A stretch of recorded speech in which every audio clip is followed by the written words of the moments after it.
Bem-vindos a este guia técnico sobre o HP AIO. Somos a Kelatos Informática, especialistas em reparação técnica.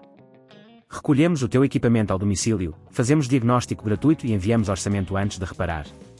Sem chamadas, sem deslocações. Estamos localizados na Cal Joaquim Maria Lopes 26, Madrid. Cómodo, transparente e profissional. Link na descrição. O problema que muitos utilizadores encontram é que o ventilador do HP AIO começa a fazer um barulho estranho. Isso pode ocorrer devido ao acúmulo de poeira, desgaste dos componentes ou até mesmo problemas com os rolamentos do ventilador. Se não for reparado a tempo, pode levar a um sobreaquecimento do equipamento, causando danos internos e até falhas no funcionamento. Para realizar esta reparação, precisaremos de algumas ferramentas e materiais, uma chave de fenda Phillips, uma pinça, um aspirador de pó, um pano de microfibra e um novo ventilador compatível com o modelo HP AIO. Para iniciar, vamos abrir o equipamento com segurança. Desconecta todos os cabos e, usando a chave de fenda, remove os parafusos que fixam a tampa traseira. Tenha cuidado ao levantar a tampa, pois existem cabos que podem estar ligados.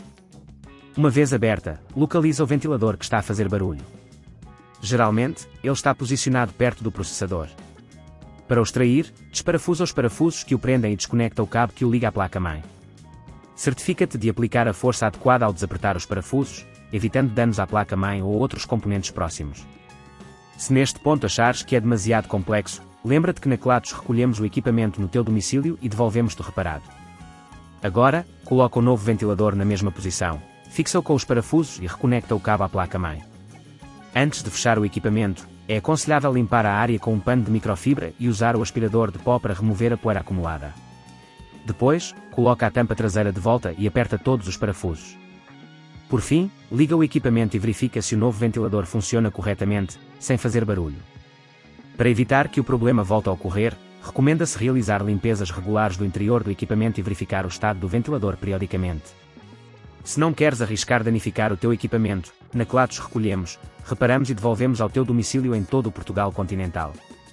Link na descrição.